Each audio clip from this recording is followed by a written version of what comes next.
नीतीश कुमार पलटी मारने वाले हैं। भरत तिवारी एनकाउंटर के बीच एक वीडियो इससे जुड़ा हुआ वायरल हो रहा है। भरत तिवारी एनकाउंटर को लेकर सियासत तेज हो गई है। विपक्ष तो सवाल उठा ही रहा है। एनडीए भी दो खेमे में बंट गया है। ज्यादातर नेताओं की यही मांग है कि निष्पक्ष जांच हो और जो भी दोषी पुलिसकर्मी हैं उन्हें सजा मिले। शायद इसी दबाव में अब सीएम सम्राट चौधरी ने हाईकोर्ट के रिटायर्ड जज के द्वारा मामले की जांच कराने के निर्देश दिए हैं। इन सबके बीच बिहार के पूर्व सीएम नीतीश कुमार का एक वीडियो तेजी से सोशल मीडिया पर वायरल हो रहा है। नमस्कार, मैं हूं आकांक्षा और आप देख रहे हैं न्यूज 18 का डिजिटल प्लेटफॉर्म। वायरल वीडियो में नीतीश कुमार उत्तर प्रदेश के घटना पर मीडिया को बयान दे रहे हैं। इस वीडियो को इस आधार पर सोशल मीडिया पर शेयर किया जा रहा है जैसे नीतीश कुमार का ये बयान भरत तिवारी के एनकाउंटर से जुड़ा हुआ हो। हालांकि ये वीडियो पुराना है जो वायरल किया जा रहा है। इस वीडियो को शेयर करते हुए आरजेडी नेता एजिया यादव ने एक्स पर लिखा कि बिहार में मौसम का हाल बाद में पता चलता है, लेकिन नीतीश जी का मन डोलने की चर्चा पहले ही शुरू हो जाती है।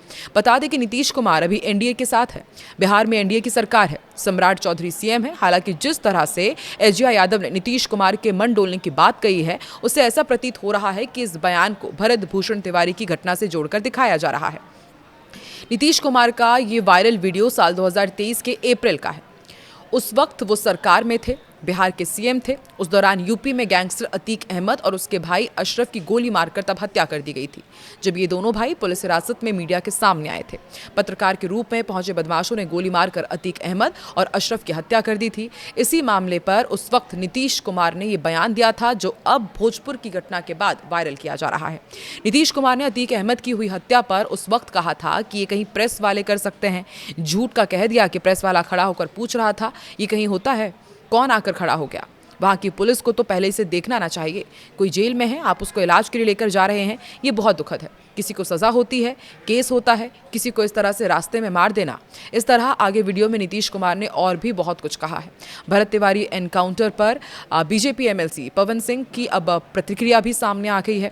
उन्होंने अपने एक्स हैंडल पर यह जानकारी दी कि वो पीड़ित परिवार से मिलने जाएंगे। उन्होंने कहा कि भरत भूषण तिवारी का सामाजिक योगदान सदैव यादगार रहेगा। उन्होंने एक्स पर लिखा, भोजपुर निवासी स्वर्गीय भरत भूषण तिवारी जी केवल इतना चाहते थे कि जनप्रतिनिधि एवं प्रशासनिक अधिकारी जनता की समस्याओं का समाधान करे। गरीब, वंचित और बाढ़ पीड़ित परिवारों को उनके अधिकारों से वंचित ना रखा जाए। भरत भूषण तिवारी जी समाज के लिए संघर्ष करने वाले एक जागरूक और संवेदनशील व्यक्ति थे। भरत तिवारी को लेकर उन्होंने कहा कि उन्होंने हमेशा गरीबों, असहायों, दलितों और जरूरतमंद लोगों की आवाज उठाने का काम किया। कोरोना, बाढ़ जैसे प्राकृतिक आपदाओं तथा अन्य कठिन परिस्थितियों में उन्होंने अपने सामर्थ्य से बढ़कर समाज सेवा की।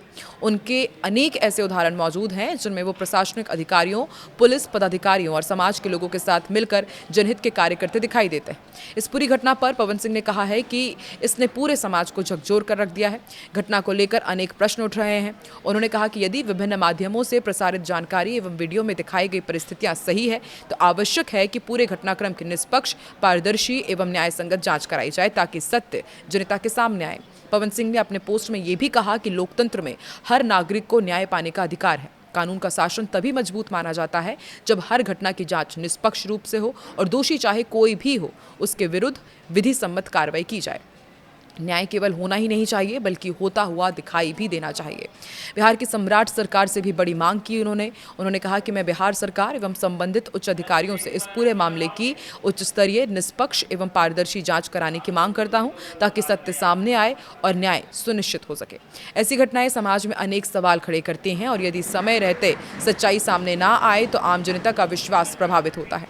पवन सिंह ने यह भी कहा कि उन्होंने समाज के लिए बहुत ज़्यादा काम किए हैं। उनको वो विनम्र श्रद्धांजलि अर्पित करते हैं और शोक संतप्त परिवार को असीम दुख को सहन करने की शक्ति प्रदान करें। वहीं विपक्ष भी लगातार निष्पक्ष जांच की मांग कर रहा है और भारत भूषण तिवारी अमर रहे, इस तरह की नारेबाजी भी देखने को मिली। दरअसल बिहार के भोजपुर जिले के शाहपुर थाना क्षेत्र के बिलौटी गांव में पुलिस ने 17 जून को भरत भूषण तिवारी का एनकाउंटर किया था। इस एनकाउंटर से एक दिन पहले ही पुलिस ने भरत तिवारी को मानसिक रूप से अस्वस्थ बताया था। पुलिस का दावा है कि उन्होंने भरत द्वारा हथियार लहराने पर अपनी आत्मरक्षा में गोली चलाई थी। हालांकि फेसबुक का लाइव वीडियो सामने आया था जिसमें भरत तिवारी अपना हथियार पुलिस की तरफ फेंकते नजर आ रहे हैं। इसके बाद से ही इस एनकाउंटर पर सवाल उठ रहे हैं। कई लोगों पर कार्रवाई भी हुई है, कई पुलिसकर्मियों को सस्पेंड भी किया गया। हालांकि इस वीडियो को लेकर कोई आधिकारिक पुष्टि नहीं की गई है। अब इस मामले को लेकर सियासत तेज हो गई है। इस मामले पर सत्ता पक्ष और विपक्ष दोनों ही सवाल खड़े कर रहे हैं।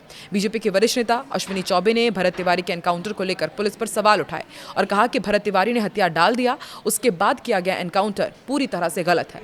इस मामले में शामिल दोषी पुलिसकर्मियों के खिलाफ सख्त एक्शन होना चाहिए। जरूरत हो तो उन्हें मृत्यु दंड तक दिया जाना चाहिए, क्योंकि कानून से ऊपर कोई नहीं है।